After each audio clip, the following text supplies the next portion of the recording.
I became a foster dad to a troubled teen. His only possession was a torn photo of his birth mother. I showed it to my sister. Her face went pale. "Oh my God," she whispered. "I know her." The sound of tires crunching against gravel broke the silence of the suburban street. Josh Miller stood at the edge of his driveway, arms crossed over his chest, his firefighter's jacket hanging loosely despite the late autumn chill. The city had just begun to turn gold and orange, and Denver's mountains stood distant but watchful in the backdrop. Josh had faced fires, collapsing roofs, even death, but what he was about to do terrified him in a different way. The car door opened, and a boy stepped out. He was thin, his shoulders tense beneath an oversized hoodie. He looked no older than 15. His jeans were ripped at the knees, not by fashion but by time. He carried nothing but a frayed backpack, the zipper half broken, and something small clutched in his hand, a torn piece of photograph, its edges curled from wear. His eyes met Josh's for only a second before darting away. "Liam, this is Josh Miller," the social worker said, her voice gently coaxing the boy forward. "He's your foster placement." Josh extended a hand. "Hey there." Liam glanced at it, then back at the ground. He said nothing.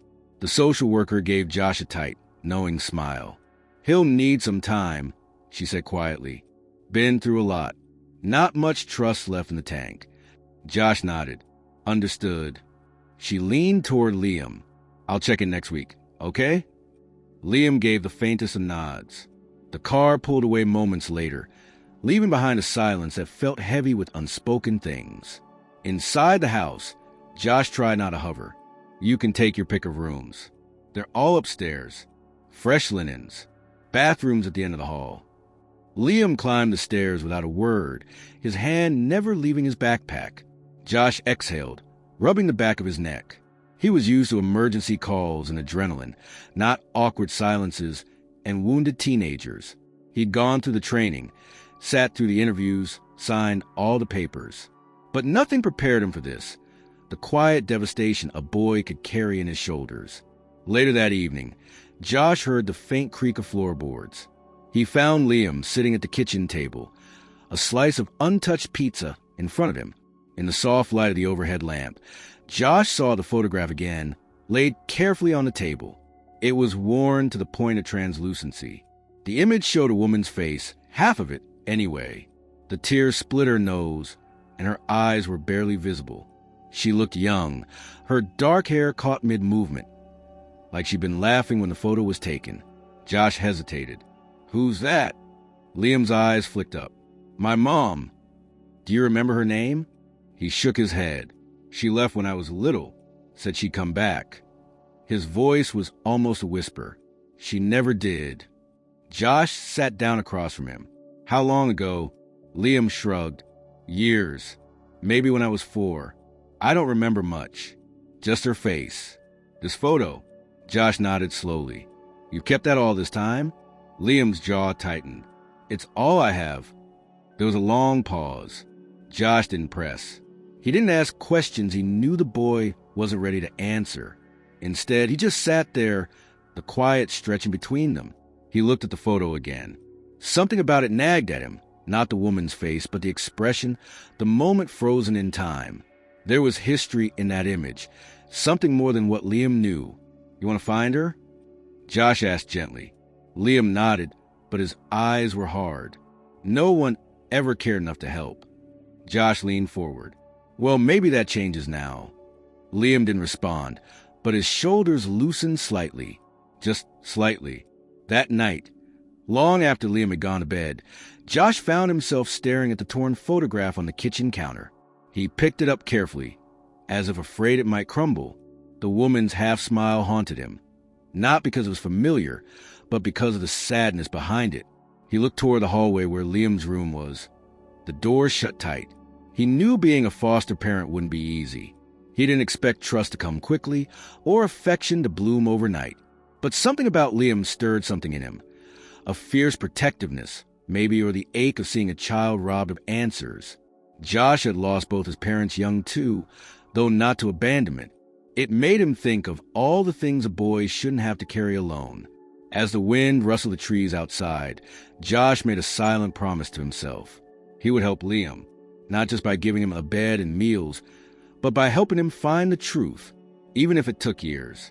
Even if it meant reopening doors Josh had never dared to open in his own life. Because sometimes, the only way to heal your own wounds is to help someone else with theirs. And Josh Miller, whether ready or not, had just stepped into something far bigger than he realized. Josh sat at the dining table long after Liam had gone to bed. The torn photograph lay before him, like a mystery begging to be solved. The image, faint, aged, and incomplete, had embedded itself into his mind in a way he couldn't quite explain. He turned it over in his hand for the 5th time, running his thumb along the jagged edge where it had been torn. Half a smile, half a story.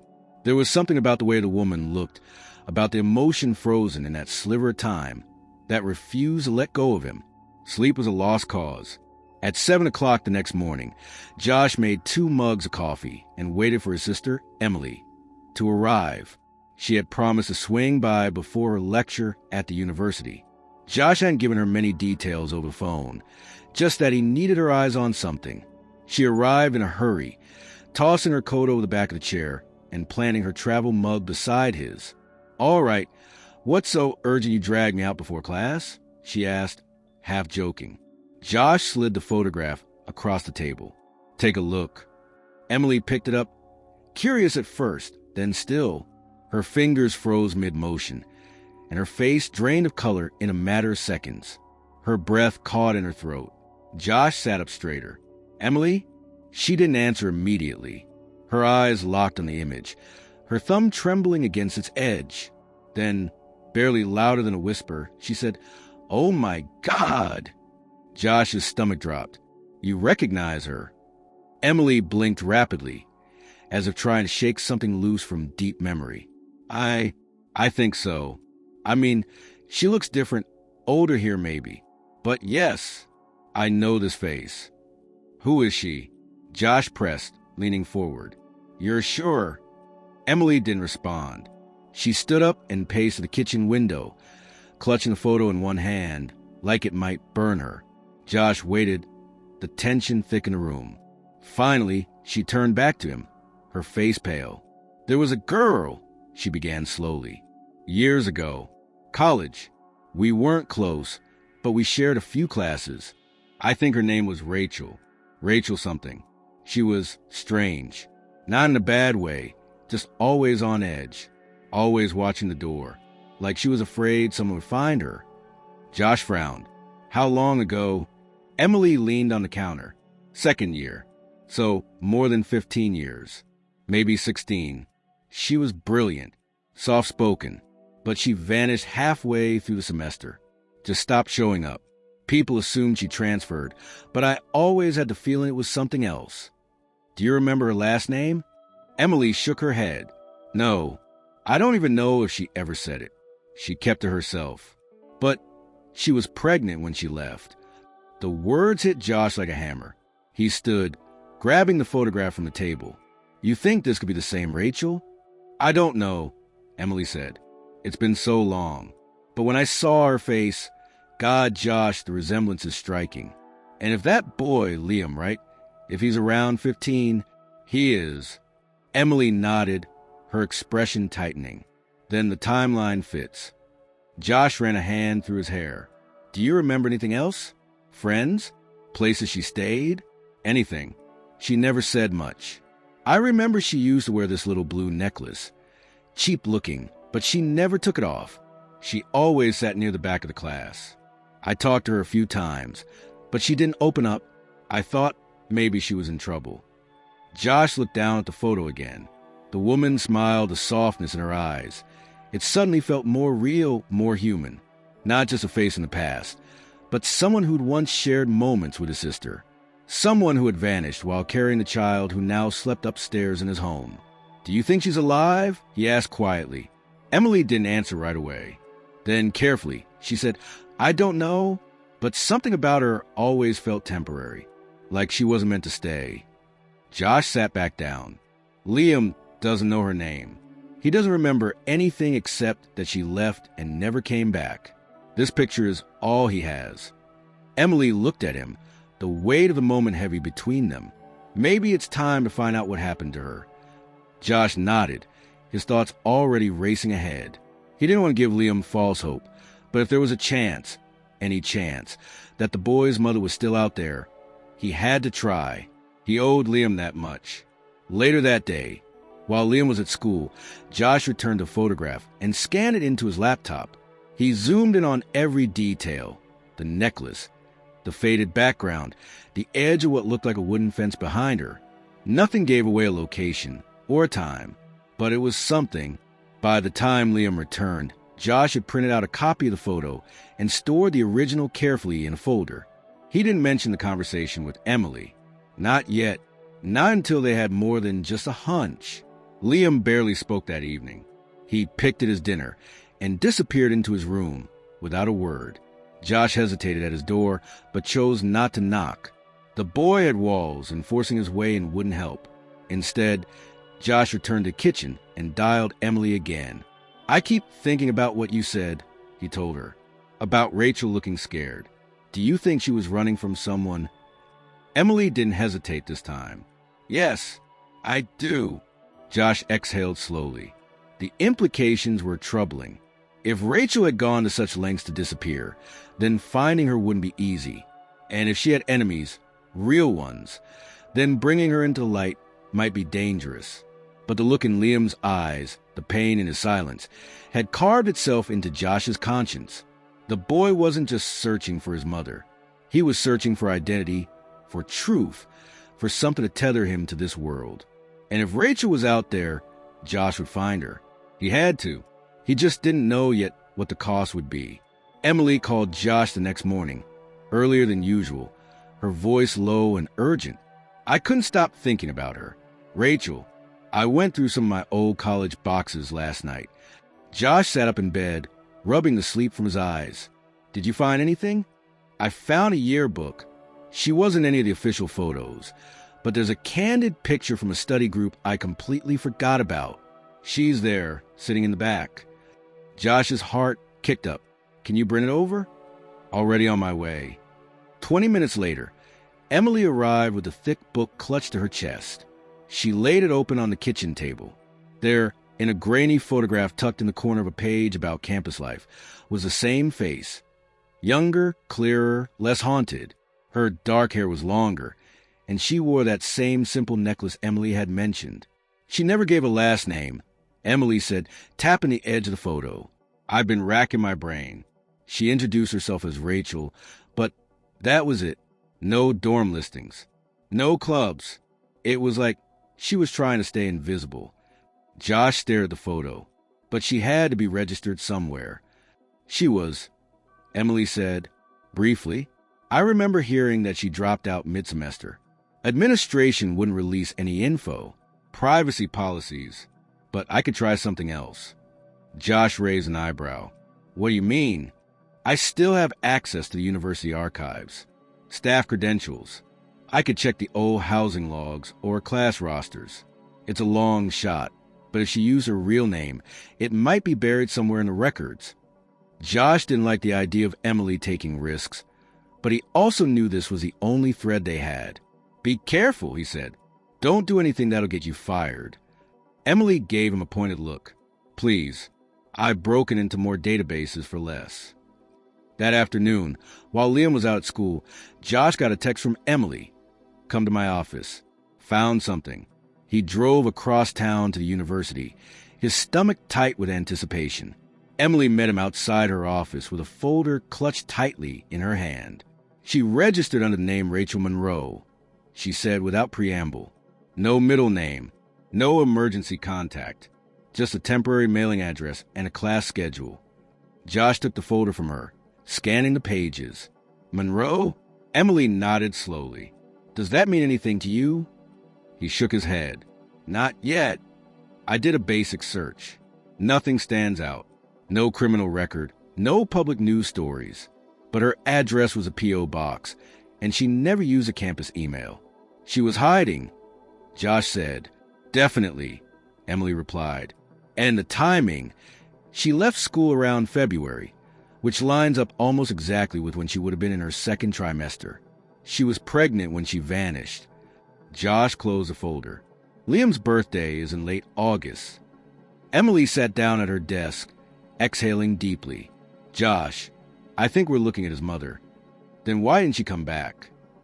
Josh asked, why leave a kid behind and disappear completely? I don't know, Emily said, but it wasn't just fear. It feels calculated, like she planned her exit. Josh didn't respond right away. Instead, he stared out the window at the campus courtyard, watching students pass by in clusters, backpacks slung over shoulders, laughter in the air.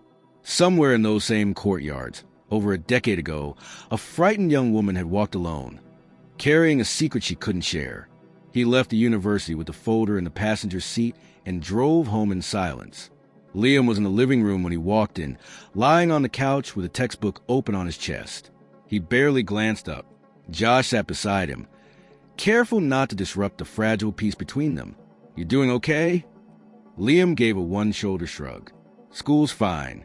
Josh hesitated, then said, I have something to tell you, something you might want to hear. Liam looked over, his eyes wary. I think I know your mom's name. Rachel Monroe. Liam sat up fast. You're serious? Josh nodded. My sister remembered her from college. We found a photo, and her records. Liam stared at him, and for a moment, Josh couldn't read the expression on his face. Shock, maybe, or hope trying not to rise too quickly. That was her name? Rachel Monroe? He asked again, slower this time, like he was tasting the syllables. It's a lead, Josh said carefully. It's not everything, but it's something real. We'll keep looking. Liam didn't speak. He just reached for the photo, the original one he kept tucked in his backpack. He studied it again, now with a name to anchor the image. He whispered the name like a prayer. Rachel. Later that night, Josh did his own digging. He combed through online directories, public records, anything that could be tied to the name Rachel Monroe. He hit wall after wall. There were hundreds of Monroes across the country, and too many Rachels to count. Most were dead ends. Some weren't even real people. But then he found something odd. An old article, nearly 2 decades old, from a small-town newspaper in New Mexico. It mentioned a local family, the Monroes, who had donated to several community organizations. The article focused mostly on the family patriarch, a businessman involved in real estate and local politics. There was a family photo, 4 people, a man and woman in their 40s, and 2 daughters. The youngest girl looked familiar. Josh enlarged the image, tilting his head. It was her. The same eyes, the same necklace. Rachel Monroe. She had once been a daughter in a wealthy, public family, but something had made her flee. Something had made her abandon that life, change her name, and run. He printed the article and laid it beside the folder from a university. A question formed in his mind, a dark, creeping thought. What kind of family makes a woman disappear? When Liam came down the stairs to grab a snack, Josh tucked the article away. Too soon. Too dangerous. He needed more answers before involving the boy further. But he knew, without a doubt, that the past wasn't just about Rachel. It was about the people she left behind, and why she had to leave them at all. And whatever it wasn't just fear. It was survival. The first real sign that something was wrong came at 2 o'clock in the morning, when Josh woke to the sound of creaking wood. At first, he thought it was just the house settling. The old place always moaned and groaned when the wind shifted direction or when the temperature dropped. But the sound wasn't coming from the walls or the ceiling. It was light, calculated, footsteps moving across the floor above him. He sat up listening. Silence followed, but then came the faint click of a window being opened. Josh threw off the covers and moved quickly, barefoot and cautious, up the stairs. Liam's bedroom door was cracked open. Inside, the room was dark, the bed empty.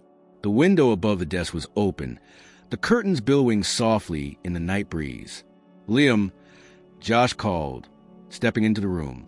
No answer. He rushed to the window and looked out into the backyard. There was no one in sight, but the wooden fence gate stood ajar, the padlock hanging uselessly by the side. A minute later, Josh was in his truck, keys in the ignition, phone in hand. He tried calling Liam's cell, no response. Tried again, nothing. He drove through the neighborhood, scanning every sidewalk, every street corner. Half an hour passed. The streets were empty. Then he remembered something. A comment Liam had made 2 nights ago while watching TV. If I had the money, I'd just take a bus to Albuquerque, get answers on my own. It had seemed like a passing remark, a throwaway line from a frustrated kid. But now Josh wasn't so sure. He headed toward the nearest 24-hour gas station with a bus stop. It was nearly deserted. A cashier in his 20s leaned against the counter, scrolling on his phone. Josh held up a photo of Liam saved on his screen. "Have you seen this kid?" The cashier squinted. "Yeah, came in like 20 minutes ago. Wanted to buy a ticket south, but didn't have enough cash." He left on foot. "Which direction?" The guy pointed vaguely toward the road, leading downtown. Josh drove slowly in that direction, headlights sweeping over empty sidewalks. Finally, 2 blocks away from the station, he spotted a figure hunched near a closed bus shelter, hoodie pulled low, backpack by his side. He stopped the truck and stepped out. "Liam!" The boy didn't move. Josh walked over slowly. "It's freezing. You're not dressed for this." Liam finally turned to him, his eyes dark and tired. "I'm not going back." "You don't have to go back," Josh said. "You just have to come home." "This isn't my home," Liam snapped. "It never was. No places." Josh stood in silence for a moment, choosing his words. "I get that you're scared, that you feel alone, but disappearing in the middle of the night won't solve anything." "I'm tired of waiting," Liam said. "Everyone says they'll help. They say they'll look, but they never do. And now I finally have a name, a clue, and you're just sitting on it." "I'm not sitting on it," Josh said. "I'm being careful. There's more to this than just a name. Your mom didn't just vanish. She ran from something. And if we're going to find her, we need to understand what she was running from." Liam's hands clenched. "Maybe I don't care. Maybe I just want to see her face, hear her voice, even once." Josh lowered his voice. "And what if chasing that gets you hurt?"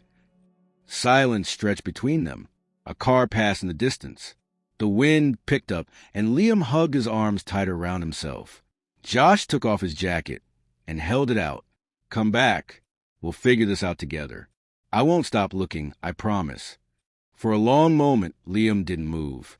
Then, reluctantly, he stood and took the jacket. He didn't say thank you. He didn't say anything at all, but he followed Josh back to the truck. Neither of them spoke on a ride home. The next morning, Josh let Liam sleep in. He called in late to work and spent the time poring over the folder Emily had given him. There had to be something in there they had missed. A small detail, a forgotten clue, a thought nagged at him. Something from the article he had found. The Monroe family had been connected to local politics, business, and charitable donations. But what if that was just the surface? He opened his laptop and searched again, this time digging deeper. He filtered old news articles, business registries, campaign contributions. A few patterns began to emerge. The Monroes were careful, but there were whispers, mentions in local blogs about lawsuits, land disputes, even allegations of intimidation towards smaller businesses in their area. One name came up more than once: Thomas Monroe, the patriarch. Josh clicked through, reading slowly. Thomas Monroe had been sued multiple times for unethical business practices. None of the cases had stuck. One article from a local journalist raised questions about why so many accusers recanted at the last minute. It was all circumstantial. No direct links to anything criminal, but it painted a picture: a family with power, a daughter who vanished while pregnant, and now, a boy trying to piece together where he came from. Josh printed what he found and added it to the growing file. When Liam finally woke up, Josh made breakfast without speaking. The boy sat at the table, sullen but calmer. The night's tension still hung between them. "I'm not mad," Josh said quietly, "but I need you to talk to me when you feel like running." Liam didn't answer. Josh slid a piece of paper across the table. "This is what I found about the Monroes. Your mom's family." Liam picked it up slowly, scanning the headlines, his brow furrowed. Who's Thomas Monroe? Her father, I think. Your grandfather. Liam looked up. So she ran from her own family? That's what it looks like. He stared at the page for a long time. Then, with a voice almost too quiet to hear, he asked, "You think they hurt her?" Josh didn't answer right away. "I think she had a reason to disappear. And if we're going to find her, we have to understand that reason." Liam folded the page and slipped it into his backpack. He didn't ask any more questions. But later that evening, Josh found him in the living room, studying the torn photo again, this time with something different in his eyes. Not just sadness, determination. The air in the house was quieter than usual the next morning. Liam hadn't said much at breakfast, but something about his demeanor had changed. His eyes, though still shadowed, were more focused. He ate slowly, deliberately, without retreating behind a wall of silence. Josh noticed, but didn't push. Sometimes trust didn't need words. It needed space. After Liam left for school, Josh took the opportunity to finally organize the spare room. It had been half used since he'd moved in, part storage, part laundry overflow, a haven for unopened boxes that had followed him from his parents' old house. He figured clearing out might give Liam a place to retreat when he needed quiet, somewhere that didn't feel like a guest room. He didn't expect to find anything important in the process. But as he sorted through a pile of Liam's clothes from the day of his arrival, he noticed something strange about the old backpack. It was more worn than he remembered, the canvas frayed and sun-bleached. One of the inner seams looked unusual, tighter, almost bulging at the stitch. Curious, Josh tugged gently at it. A flap peeled back, revealing a small hidden compartment tucked between the inner lining and the back of the bag. He reached inside and pulled out a folded, aged envelope. The paper was yellowed and fragile, the corners soft with time. No stamp, no address, just a single name scrawled in faded blue ink. Liam. Josh stared at it for a long moment before opening it. The handwriting was careful but uneven, as if written in a rush or by someone struggling to hold steady. My dearest Liam, if you are reading this, it means you are older now, maybe a teenager, maybe already grown. I wish I could be there to see who you become. I hope you are safe, that someone kind has taken you in. I hope you still have the photo, the one I left you. It was the last piece of me I could give you. I wanted to stay. I swear I did. But there were people who would never stop looking for us. And I couldn't let them find you. You were just a baby, and I had no one left to trust. Please know this. Everything I did, every choice I made, was to protect you. I hope one day you understand. I hope one day you forgive me. With all my love, Rachel M. There was a moment when Josh simply stood there, the letter trembling slightly in his hands. Then, without hesitation, he walked over to his desk, made a copy of the letter, and placed the original back inside the envelope. He resealed the hidden flap and tucked the backpack exactly as it had been. Liam needed to be the one to find it. That was the only way this letter would mean what it needed to mean. That evening, Josh didn't mention what he'd discovered. He let the day pass as usual, cooking dinner, asking about school, listening to Liam's short replies. But before bed, he pulled the backpack out of the laundry pile and laid it across Liam's desk. "Found this while I was cleaning," he said casually. "Thought you might want it back in your room." Liam glanced at it. "Thanks." Josh left the door open as he walked away. Half an hour passed before he heard the sound. Something soft, like a drawer opening, and then stillness. Then footsteps. Then nothing. The next morning, when Josh came down to make coffee, Liam was already awake, sitting at the kitchen table. The letter was in front of him, unfolded. His eyes were swollen, but he wasn't crying now. He looked up when Josh entered, and for the first time since arriving, his voice didn't waver. "She wrote this." Josh nodded, keeping his distance. "I figured it was for you. I didn't know it was there. I've had that backpack since I was a kid. I didn't even know it had a secret pocket. She wanted you to find it when the time was right." Liam ran a finger across the edge of the paper. "Do you think she's still out there?" "I think she didn't want to disappear. I think she had no choice." There was a pause. Then Liam looked up again. She signed it Rachel M. You think that's Monroe? Josh didn't hesitate. I do. I want to know what happened to her. We'll find out. Liam stood, folding the letter carefully and tucking it into his back pocket. I want to keep looking. Josh placed a hand on his shoulder. We will. Together. Later that day, Josh met Emily at a coffee shop near her campus. He slid the copied letter across the table. She was scared, Emily said after reading it. She didn't just run. She believed someone was after them. I'm starting to think she wasn't just scared of her father. Maybe it was more than that. Maybe it wasn't just one person. Emily looked at him, her expression hardening. You think the whole family's involved? I don't know, Josh admitted, but there's a pattern. The lawsuits, the way people back off right before testifying, the sealed settlements. It's not clean, and Rachel knew something. I volunteered at a shelter once years ago, Emily said suddenly, place called the Hope Mission. There was a girl there, came in late one night, pregnant, alone. She didn't stay long, but she left a note with the staff, said it was for her baby when he grew up. Josh stared at her. Are you saying? I think it was her. Rachel. Do you remember when? 2009, around the end of summer. That matches Liam's birth year, doesn't it? Josh pulled out the letter again, reading the final line. Everything I did was to protect you. He looked up. Do you think they kept whatever she left? Emily nodded slowly. The place is under new management, but I know the woman who runs it now. I can make a call. Do it, Josh said.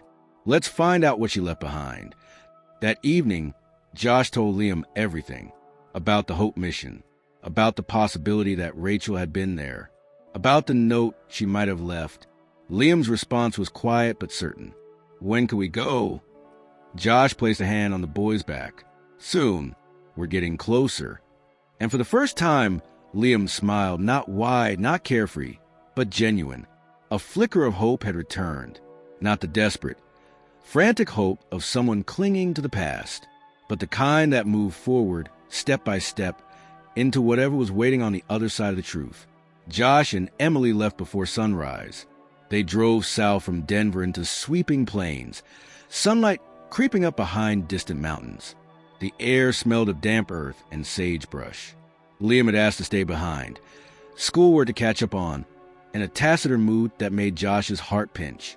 He insisted, but Josh promised they'd go together later. For now, he and Emily carried enough on their own. The drive was quiet. Emily glanced at the printed documents, old newspaper articles, the photo from the yearbook, the copy of Rachel's letter. She tucked them into a folder she'd bought, plastic, durable, and kept her foot steady on the gas pedal as Josh navigated secondary roads toward the Hope Mission. The facility's address was dusty and secluded, a brick building with peeling white paint and tall windows stained by time. Wild grass grew at its edges. Weeds sprouted between cracks in the sidewalk. They parked under a lone oak. Birdsong filtered through branches, intermittent chirps. Josh exhaled, looking up at the facade. Emily clutched the folder to her chest, her eyes tight with what might have been regret or fear. Josh opened the glove compartment, retrieved the article from the Monroe family that had her name and her picture. He stared at it. Even in the car, under filtered light, Rachel's face seemed to stare back at him. She looked younger then. So young, Emily checked her phone. I called ahead, she murmured. The current director agreed to meet us. Said she had to check the archives, and that some things needed permission, but she'll allow us access. Josh nodded. He slung open his door. They walked up the stairs, through the front doors. The foyer smelled of old wood polish and forgotten records. Beyond the entrance, a reception desk, empty, but a bell on the counter. Emily rang it. Moments later, a woman appeared, gray hair, but clear, bright eyes. The kind that had tracked many stories, read many names. Director Harrington. She greeted them quietly, looked at Emily and Josh's folder. Thank you for waiting, she said. We pulled up some records. Come with me. They followed her through a long hall of rooms, some with peeling paint, others better maintained. Finally, into a back room, cluttered with boxes, files, some shelves labeled simply, volunteer logs, inmate families, forgotten donations, archives 2008 to 2012. Harrington motioned to a large wooden desk at the center. Emily placed a folder on the desk. I believe a young woman named Rachel Monroe stayed here around 2009. She was pregnant, left something for her child.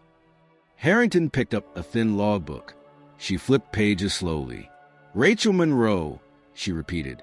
Yes, her name is here. Entry under August 2nd, 2009. She checked in during late evening, said she was passing through, needed shelter. Emily's heart raced. Josh leaned forward. Harrington went on. She stayed for 6 weeks, until mid-September. During that time, she attended workshops, slept in one of the back dorms, asked many questions about privacy. We have staff notes referencing her being very careful, never giving exact address, always changing phone numbers. Josh swallowed. Do you have anything she left behind? Harrington nodded, rose, and opened a cabinet with other boxes.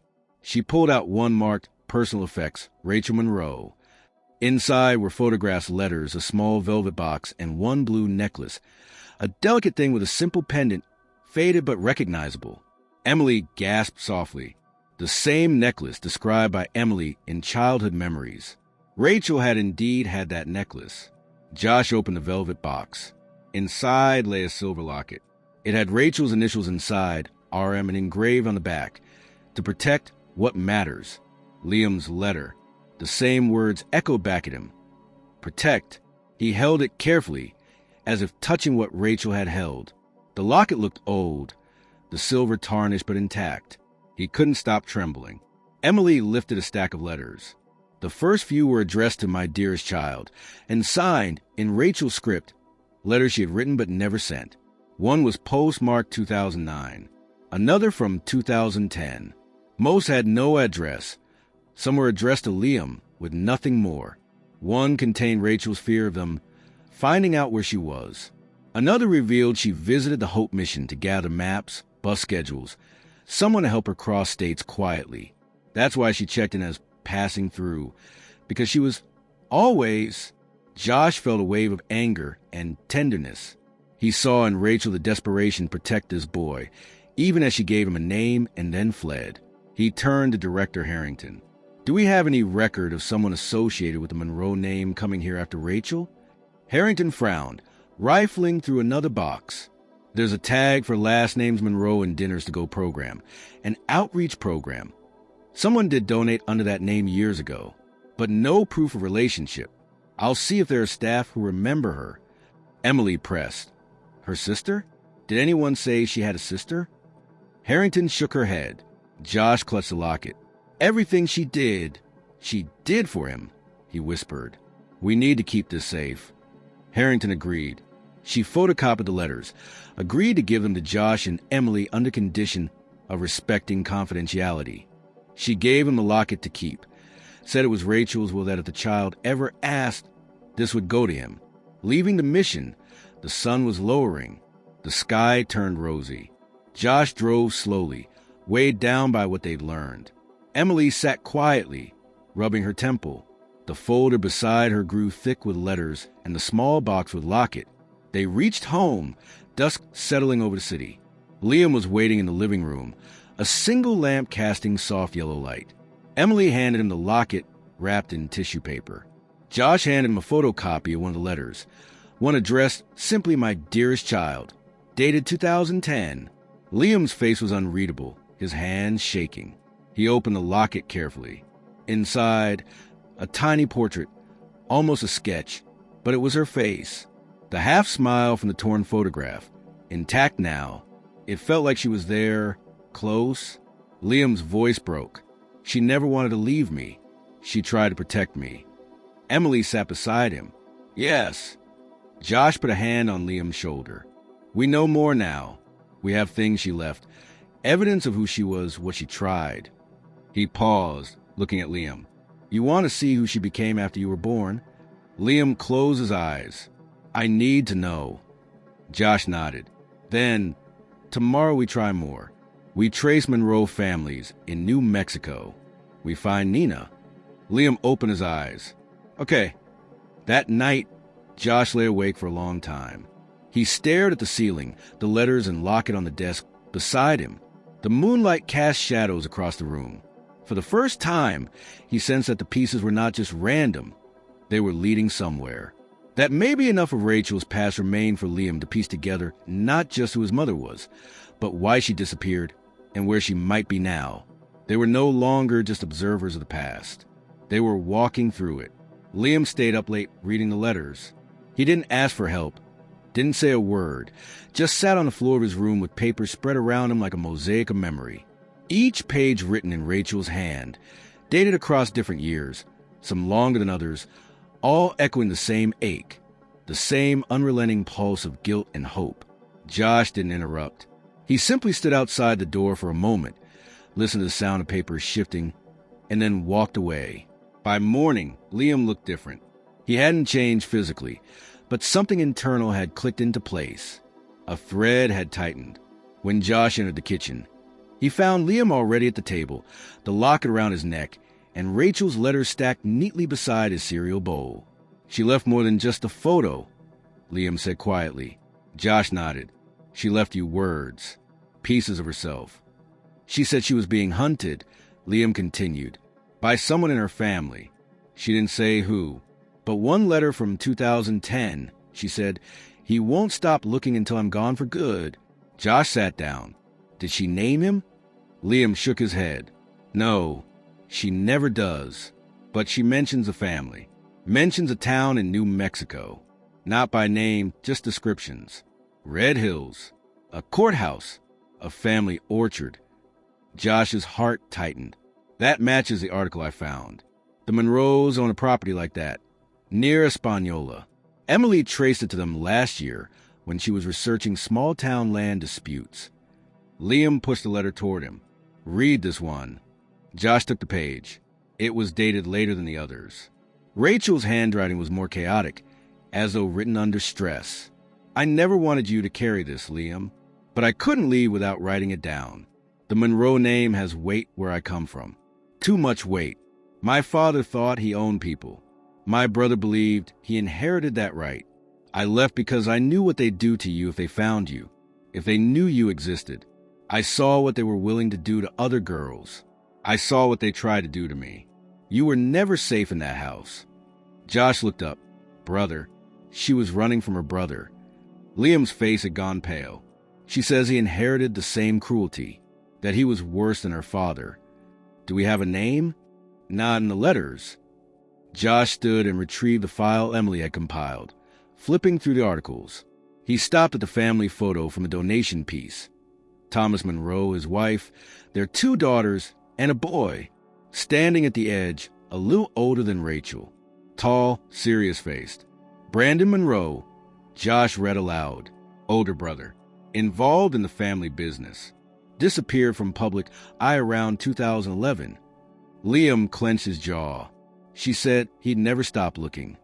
Then maybe that's why she kept moving. Maybe he did try to find her. Liam's fingers tapped nervously against the table. Then is he still looking now?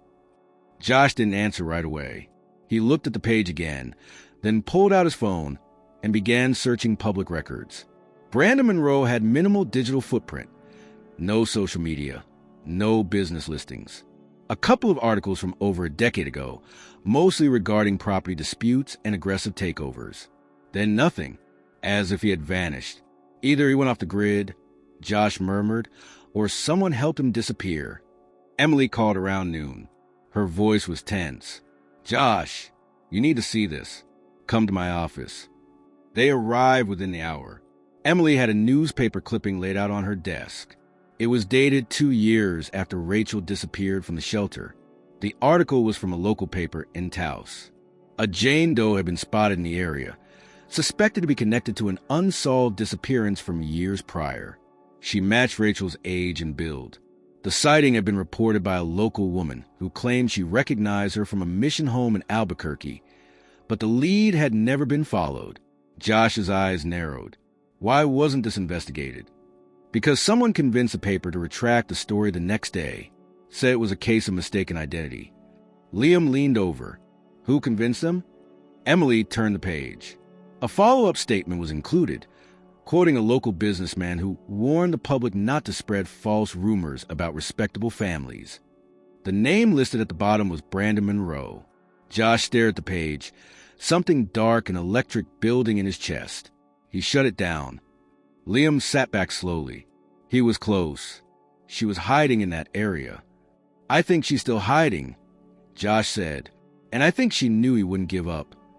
Emily handed Liam a folder. "There's one more thing. A contact in New Mexico sent me this.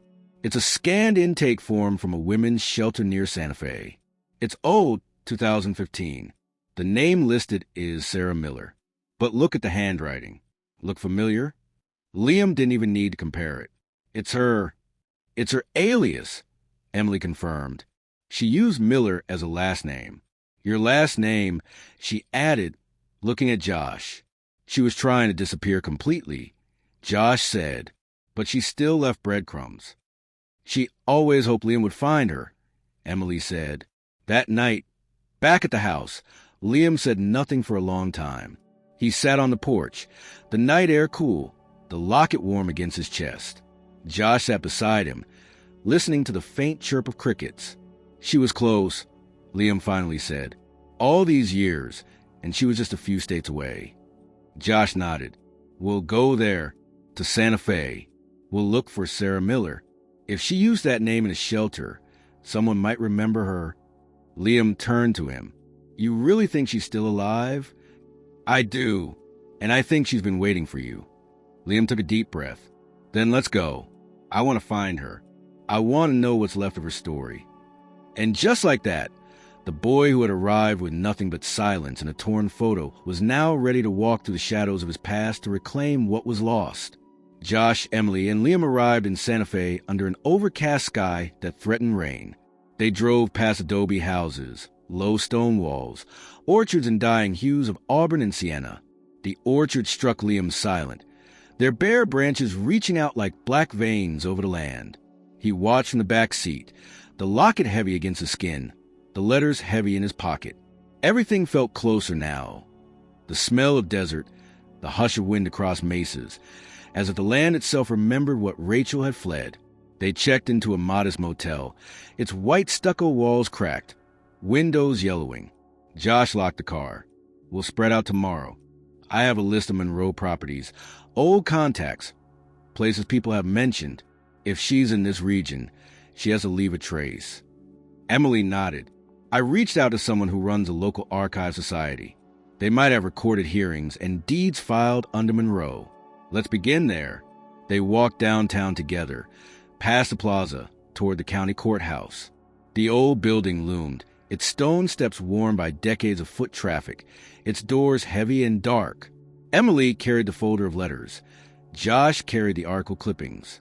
Liam, clutching the silver locket in one hand, his torn photograph and Rachel's old photo in the other, walked beside them. Inside the courthouse, they made their way to the public records office. A pale light filtered through windows shaped with metal grills. A clerk eyed them as they approached. Emily asked politely to see property deeds from Monroe Holdings over the last 15 years, especially any transfers under alias or trusts. The clerk flipped through files. Many of the Monroe's properties were still under trust or family corporations.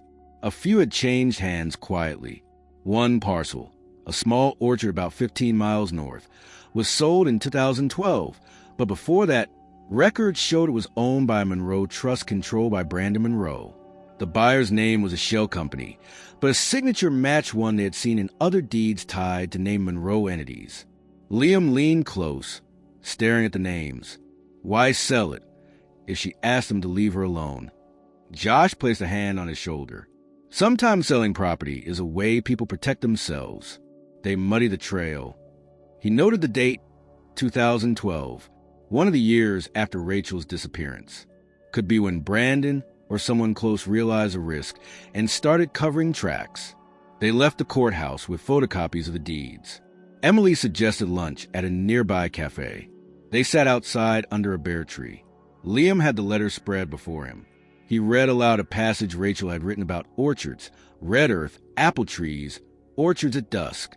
He looked across the street, an old orchard behind a low wall. It was fenced, the trees gnarled, dead leaves pooled at their base. He closed his eyes.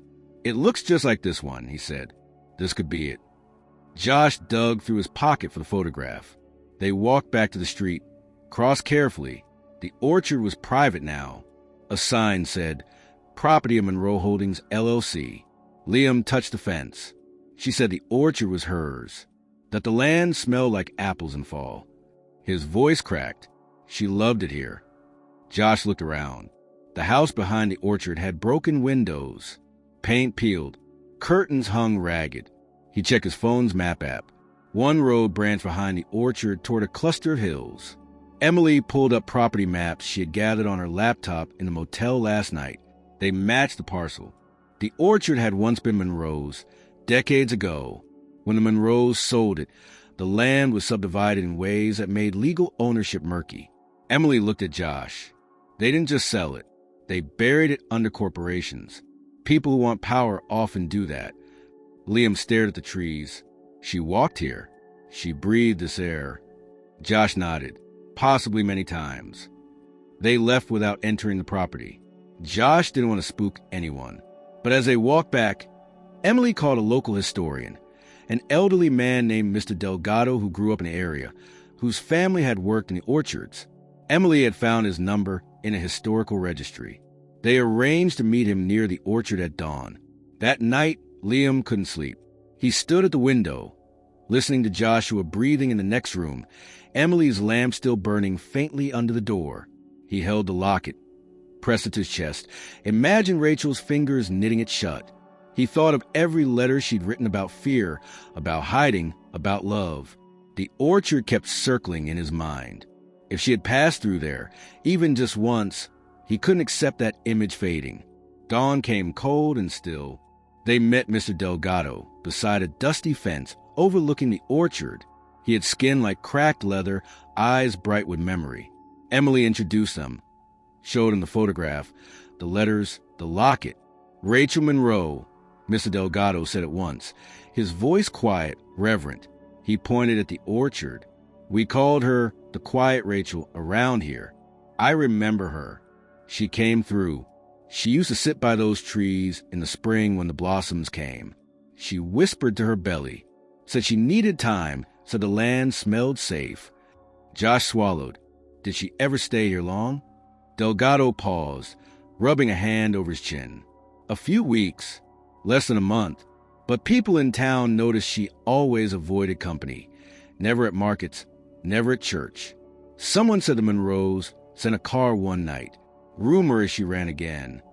Emily asked, "Do you remember seeing her children or hearing of anyone asking for her?" Delgado's eyes clouded. "No one saw her child around here, but I remember her letters.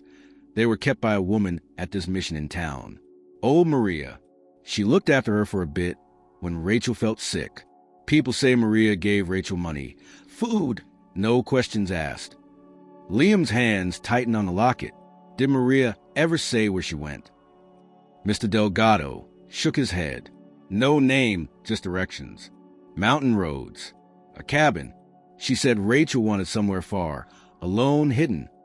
Josh pressed on. "What about Brandon? Did people ever see him?" Delgado's face darkened. "Brandon Monroe is powerful. People see his people. Trucks. Lawyers.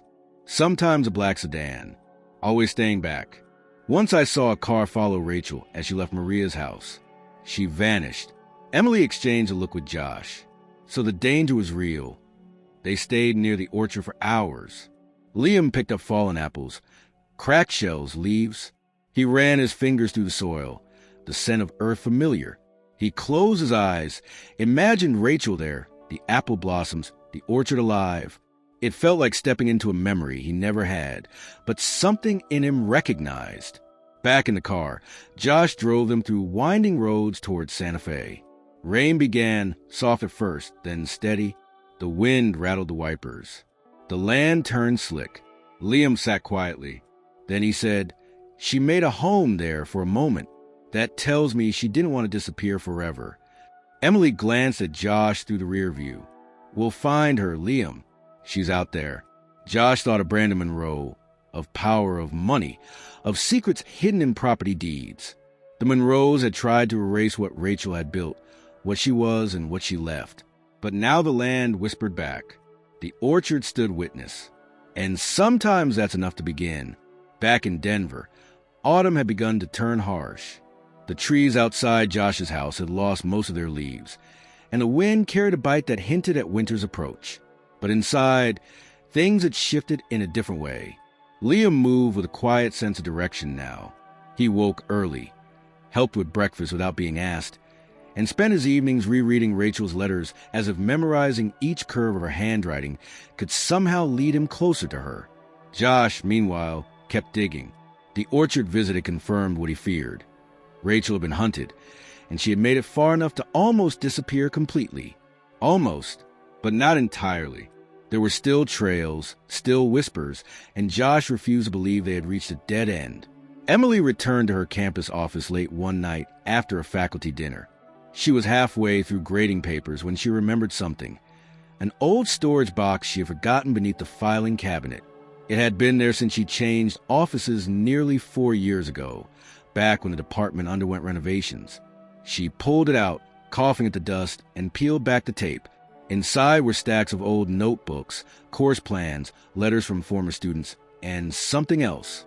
A blue leather-bound journal, worn at the edges. Its cover bore a faint smudge where someone had tried to erase a name, but the initials remained faintly legible. R.M. Emily froze. She opened the first page. The handwriting matched Rachel's letters perfectly. By morning, the journal was in Josh's hands. He and Liam sat on the living room floor as Emily laid it between them. Liam reached for it slowly, reverently, and opened the first dated entry.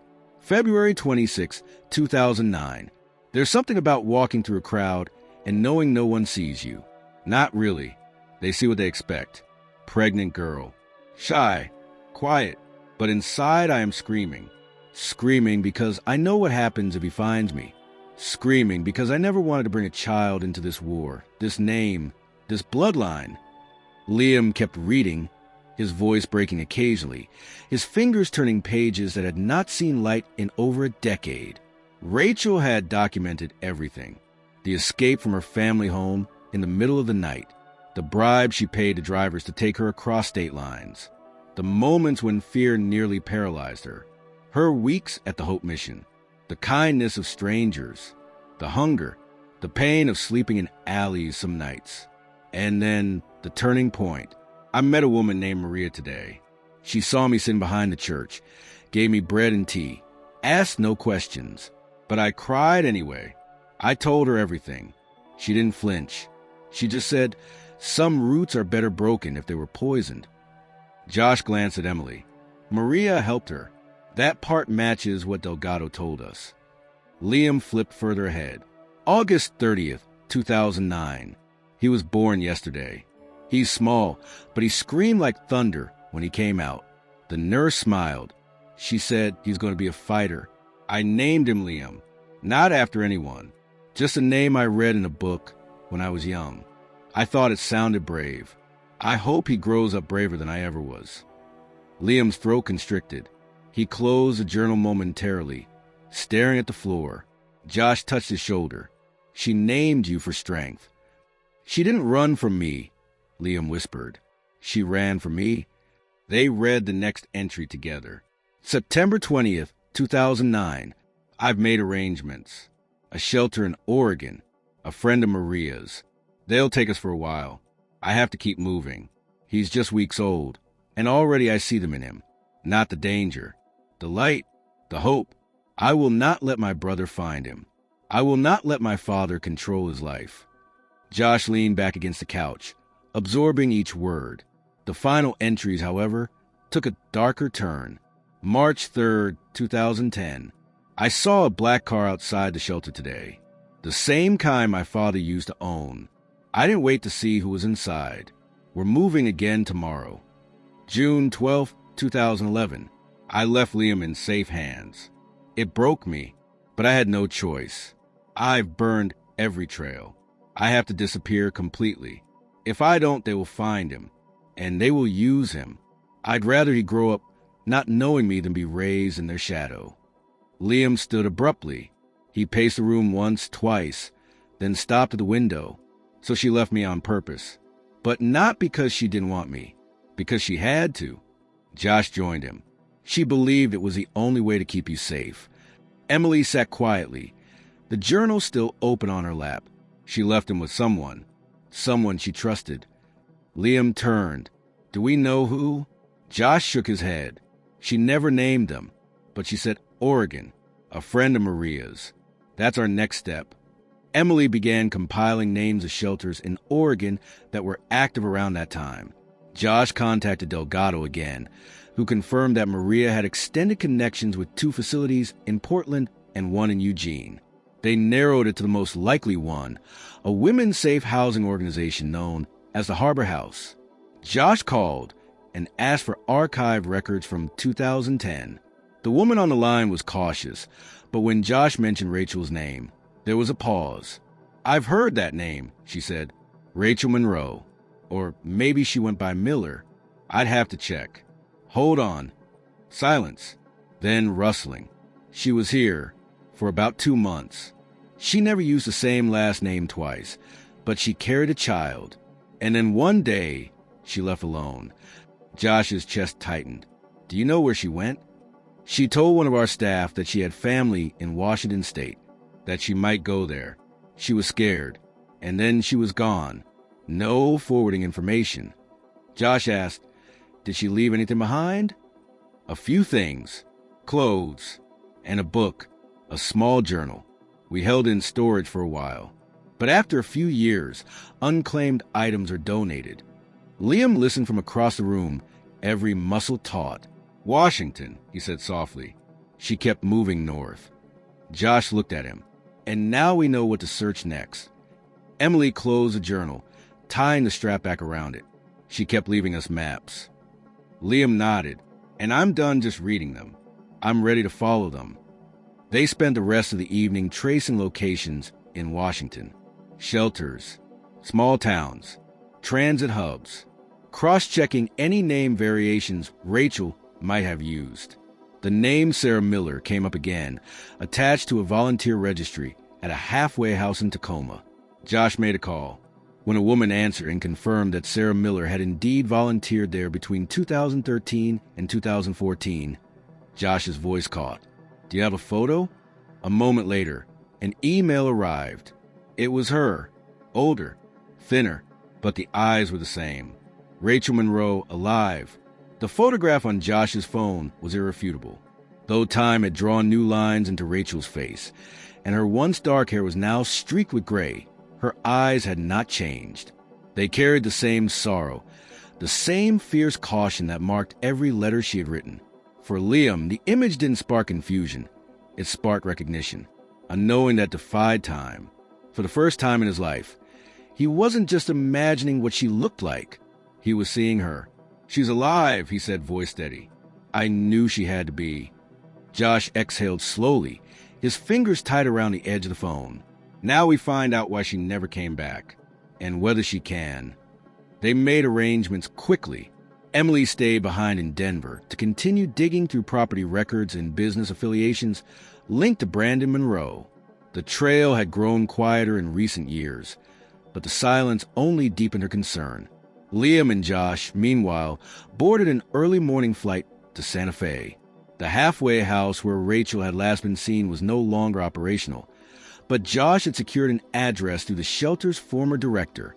She had left town 5 years ago, but her sister, Nina Monroe, still lived nearby. Josh wasn't prepared for the name. Monroe. He had asked the shelter director again. Nina Monroe? Are you sure that's the last name she gave?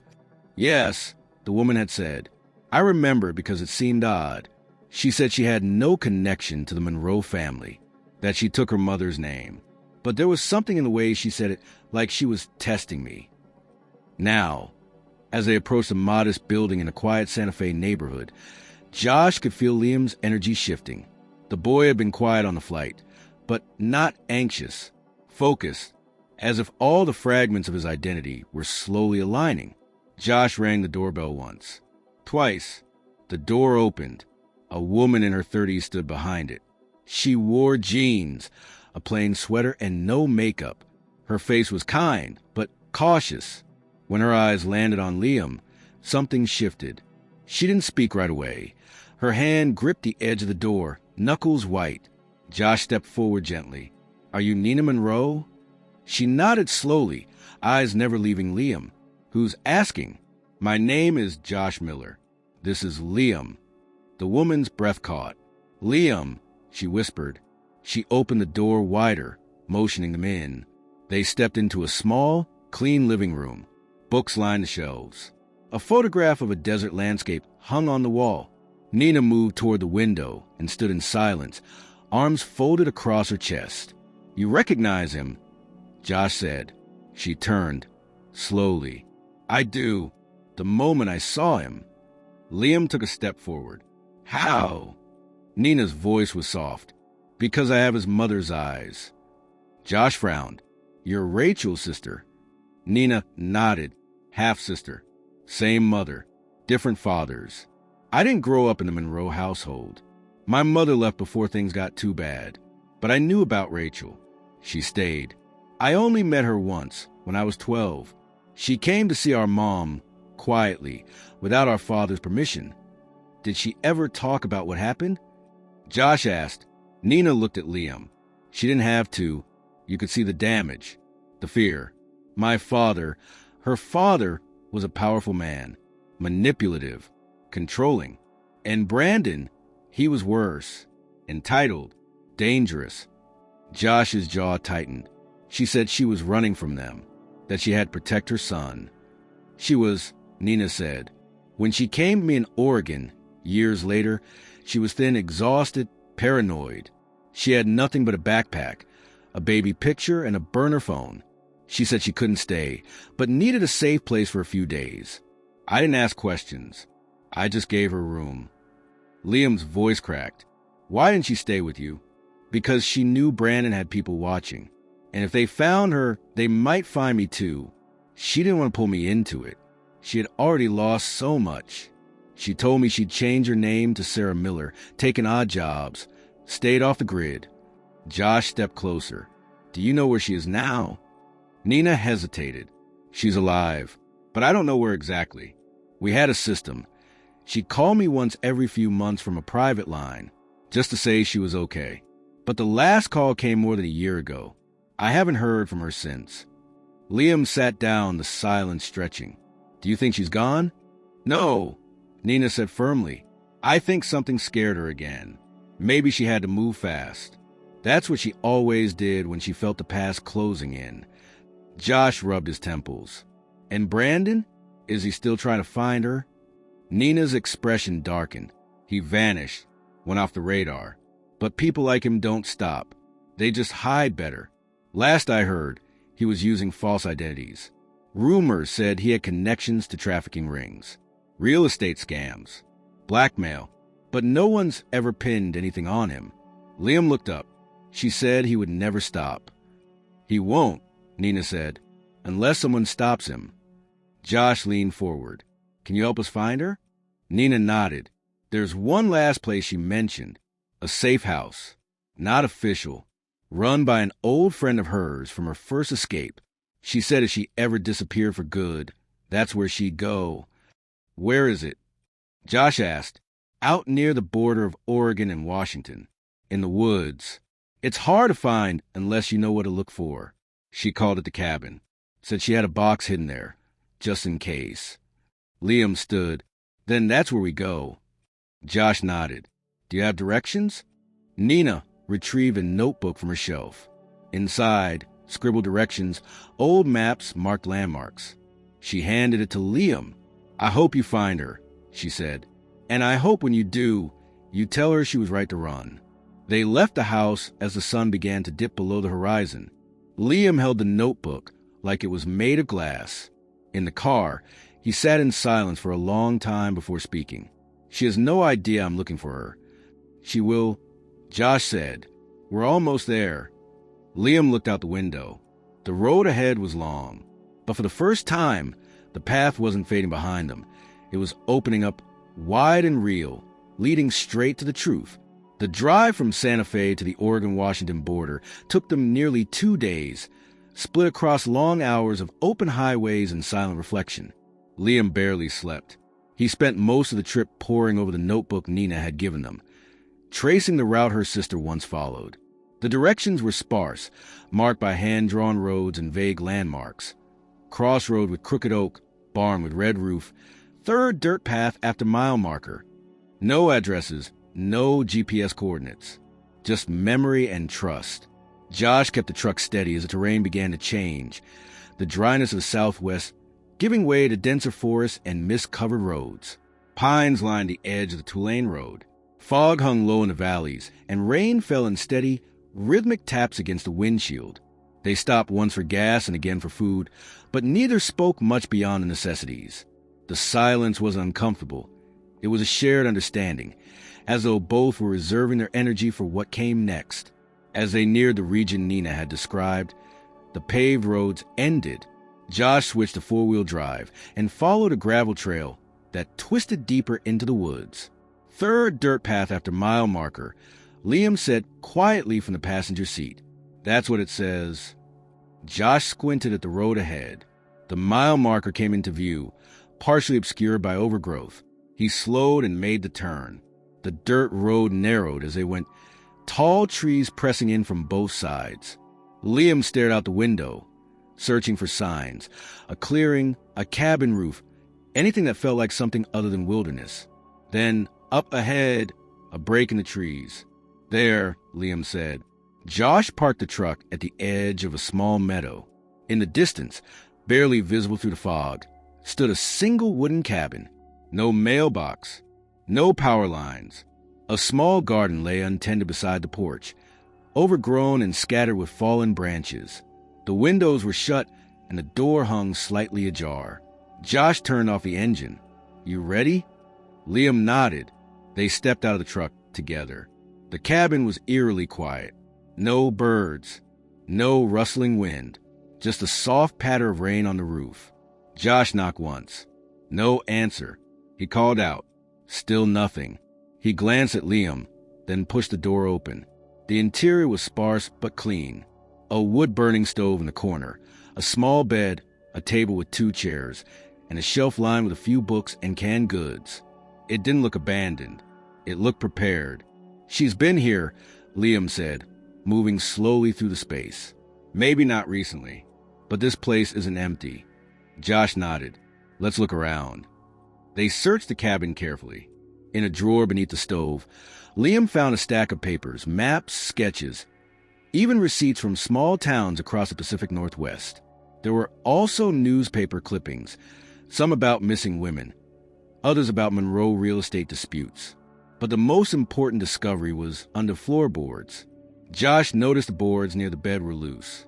He pried them up with the claw end of a hammer he found behind the stove. Beneath the floor lay a locked metal box. Liam reached into his pocket, pulled out the locket Rachel had left him, and opened it. Inside was a tiny key. The box clicked open. Inside were several envelopes, each labeled with a year, a flash drive, a folded document marked confidential, and a cassette tape. Liam pulled out one envelope and opened it. Inside was a letter. If you're reading this, then you found the place I promised myself would stay buried. I never wanted my son to come here. I prayed every night he'd live a life far from this. But if he's here, it means my silence didn't protect him after all. And if that's true, then it's time for the truth. Josh sat down on the edge of the bed, eyes scanning the rest of the contents. The flash drive was labeled testimony. The folded document bore the seal of a federal agency. He unfolded it. It was a transcript, a conversation between Rachel and 2 federal agents, dated nearly 15 years earlier. Josh read aloud. My name is Rachel Monroe. I am giving this statement voluntarily. I have evidence that my father, Thomas Monroe, and my brother, Brandon Monroe, were involved in the trafficking and coercion of young women under the guise of business expansion. I have names, dates, locations. I also have letters written by victims. One of them was a friend of mine. She died because she tried to leave. Liam's face turned pale. She told them everything. She tried to bring them down, Josh said, but they buried it. He handed Liam the flash drive. There's more on this. Probably recordings, documents, everything she was holding back. The cassette tape was labeled with one word, Liam. Josh stood and turned, spotting a small tape player on the shelf. He inserted the tape and pressed play. Rachel's voice filled the room. Older, but still soft, still haunted. Liam, if you're hearing this, it means the past caught up with me. And maybe it caught up with you too. I'm sorry. I wanted to give you a life without fear, but I couldn't keep running forever. I needed to leave you with someone good. Someone who wouldn't let the dark parts of my story bleed into yours. I fought Liam. I really did. I tried to take them down. I went to the authorities. I gave them everything I had. But Monroe money, it buys silence. It buries the truth. I was warned, told to vanish, or worse. So I vanished. But you're stronger than I ever was. And if you found this place, then you're ready to decide what happens next. The tape clicked off. Liam stood frozen, his hands clenched at his sides. She tried to take them down, he said again, and they stopped her. But she didn't give up, Josh added. She buried the truth, so someone else could unearth it later. That someone is you. They packed the documents, the letters, the drive, and the tape into a new bag. Before leaving, Liam placed one of Rachel's earliest letters back into the metal box. He shut it and returned it under the floorboards. She might come back one day, he said. I want her to find something waiting. Outside, the rain had stopped. The fog had thinned. The trees around the cabin stood tall, quiet, almost reverent. As they drove away, Josh called Emily. We found the truth, he said. All of it. Emily was silent for a moment. Then her voice came through, low and steady. Then it's time to bring it into the light. Josh stood at the edge of the field outside the federal building in Portland, Oregon, watching Liam pace slowly near the gravel path. The boy hadn't said much that morning, and Josh hadn't asked him to. There were no right words for what was about to happen. 2 days had passed since they uncovered the contents of the cabin. 2 days of consulting lawyers, transferring the digital files from Rachel's flash drive to federal investigators, and submitting the official transcripts and recordings. 2 days of explaining to officials why a 15-year-old boy and a firefighter from Denver had evidence capable of reopening a closed federal case involving the Monroe family. And 2 days of waiting while those in power decided what to do. It had been Emily who made the final push. She leveraged every contact she had in academia and used her network to demand attention. Within 24 hours of the report submission, a federal agent contacted Josh. A secure location was arranged. More questions were asked. And finally, the news came through. They had found her, Rachel, alive, safe, and ready to be seen. Liam sat on a bench just beyond the parking lot, his knees bouncing, hands tucked into his jacket sleeves. Josh joined him, lowering himself onto the bench with a quiet breath. You don't have to go in right away, Josh said gently. Liam didn't look up. She's on the other side of that door. Josh nodded. They confirmed it this morning. She came in under the name Sarah Miller. She's been in protective custody for 6 months. Sent a tip-off letter to report renewed threats. They've been investigating Brandon quietly, building a case. Liam finally looked at him. And she still didn't reach out? Josh hesitated. She didn't think it was safe. Not yet. Not until Monroe was exposed. Liam leaned forward, elbows on his knees. She's been alive this whole time. She never stopped protecting you, Josh said, even when she thought she had to disappear. A woman in a dark blazer stepped outside the building and motioned to them. Josh stood first. Liam rose slowly. They walked side by side across the gravel path and into the federal building. The interior was sterile, quiet, floors polished, walls lined with framed maps and empty chairs. They were led down a corridor, past 2 security checkpoints, and into a room that looked more like a doctor's waiting area than a government facility. She's in there, the agent said softly, pointing to a closed door on the left. Josh touched Liam's shoulder. Take your time. Liam stared at the door. His hands trembled slightly as he reached for the handle. He opened it slowly. Inside, the room was warm. Soft lighting. A table with 2 chairs. A window looking out into a quiet courtyard.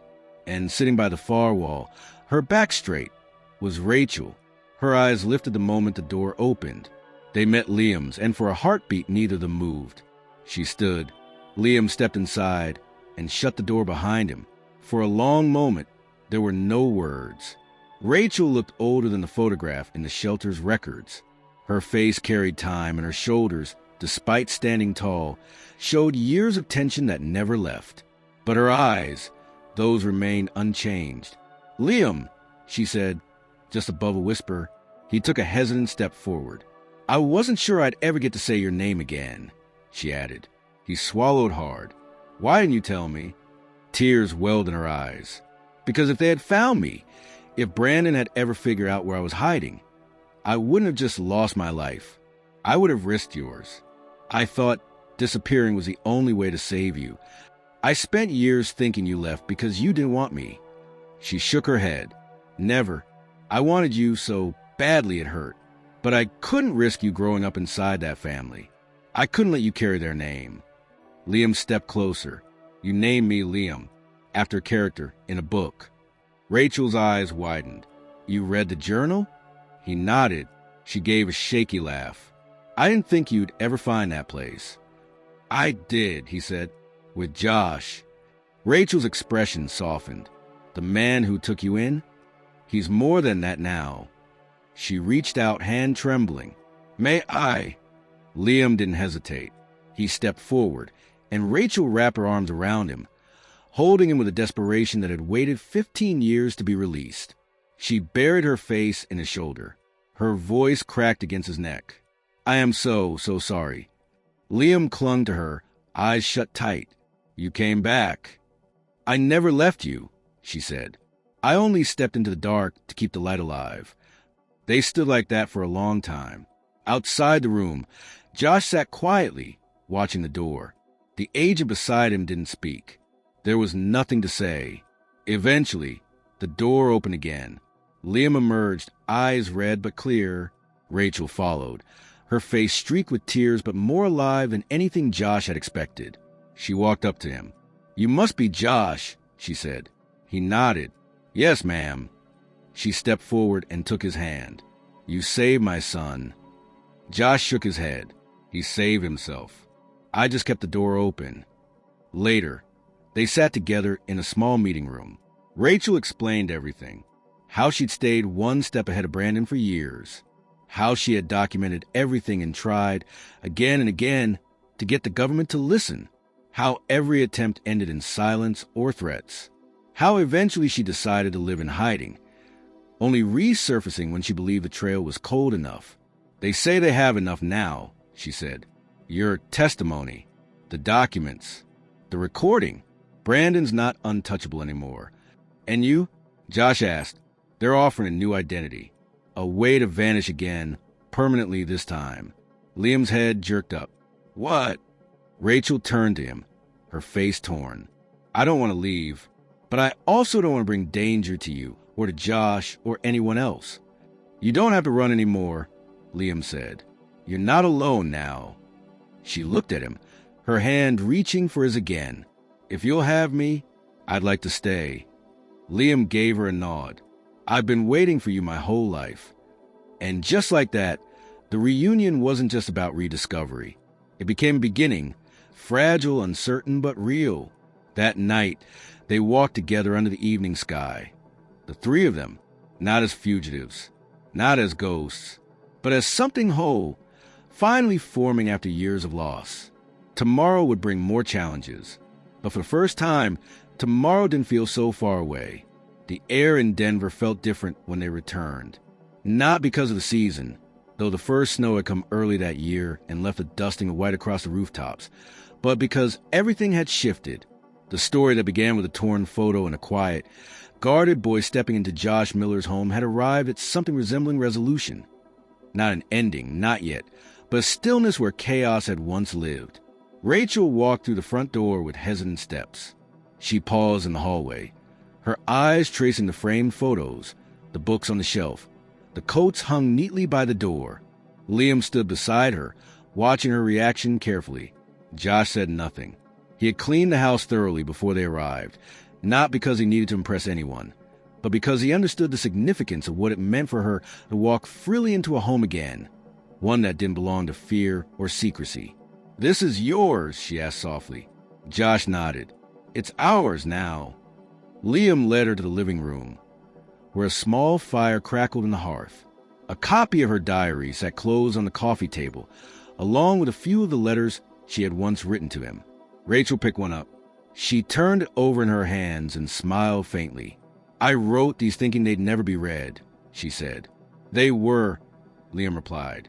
"Every word." In the days that followed, they established a rhythm. Rachel was cautious, never fully relaxing, but she stopped flinching at every knock on the door. She cooked with Liam, occasionally laughed at something Josh said, and spent hours on the porch staring out into the snow-covered street. Josh watched her come back to herself slowly, as if her soul had been placed into hiding and was now testing the waters before stepping out completely. It wasn't perfect. There were nights when Rachel woke from dreams that left her pale and shaken. Once, Liam heard her whispering his name in the dark. Another time, she broke a plate when a car backfired outside and dropped the kitchen floor, as if under threat. But each time, Josh was there. Each time, Liam helped her up, and slowly, trust grew where silence once lived. A week after their return, Josh received a call from a federal investigator handling Monroe case. Brandon Monroe had been arrested in Arizona while trying to cross into Mexico using falsified documents.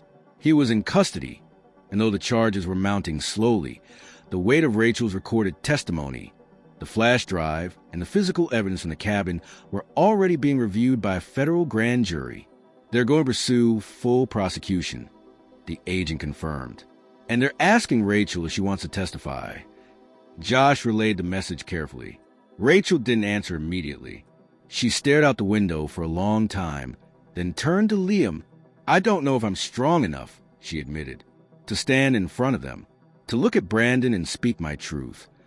"You don't have to be strong," Liam said. "You just have to be honest." Rachel did testify. 2 months later, in a secure courtroom under federal protection, she stood and told her story. She named names, described the coercion, the threats, the silence bought with money. She wept, but never looked away. And when Brandon Monroe was brought into the courtroom, shackled and defiant, Rachel didn't flinch. The trial was long and difficult, but it led to multiple arrests across Monroe Holdings, including lawyers, enforcers, and complicit associates. The media covered it cautiously at first, but once the network of abuse and silence became undeniable, headlines began to spread. Emily, who attended the hearings with Josh and Liam, later wrote a journal article detailing the generational power structures that allowed the Monroes to flourish unchecked. It went viral in academic circles. Back at home, life settled into something new. Josh filed to adopt Liam officially. The process was swift, given the evidence of abandonment and the proof of Rachel's consent. On the day the judge signed the order, Liam stood next to Josh in a button-up shirt and jeans, his hair neatly combed, his voice unwavering. "I'd like to keep my name," Liam told the judge, "but I want him to be my father." Rachel stood behind them, tears on her cheeks, pride in her eyes. Afterward, they celebrated with hot chocolate and music in the living room. No grand parties, no big announcements, just warmth, family, and the knowledge that something lasting had been created, something that no courtroom or last name could define. Rachel didn't move back into the cabin. She chose to stay in Denver, in the small guest room of Josh's home, until she found a place nearby. But she was around often. She came for dinners, birthdays, ordinary weekends. Liam began to call her in the middle of school days just to ask about recipes or advice on books. Sometimes she picked him up when Josh had long shifts at the fire station. And on Sundays, they all cooked together. Josh at the grill, Rachel at the stove, Liam setting the table with more care than necessary. They spoke openly about what had happened. No one pretended it had all vanished, but they didn't live in its shadow anymore. One evening, just before the end of the school year, Liam sat on the porch with Rachel as the sun dipped behind the trees. The torn photograph, now restored digitally and printed in full, sat between them. "I used to stare at this and wonder what kind of person you were," Liam said. "Now I look at it and remember the way you hug." Rachel smiled, her hand brushing his. "You always deserved the truth. I just didn't know how to give it without hurting you." "You didn't hurt me," he said. "You protected me. And now you're here." That night before bed, Josh opened Rachel's journal once more. Tucked inside the last page was a new entry, written in her hand but dated only weeks before. "If he finds this, he'll know the truth. If he reads this, he'll know I never stopped loving him. And if he forgives me, if he welcomes me into his life again, then maybe I can forgive myself too." She hadn't known if redemption was possible, but she had planted a seed. And now, roots had taken hold, not in hiding, not in fear, but in home,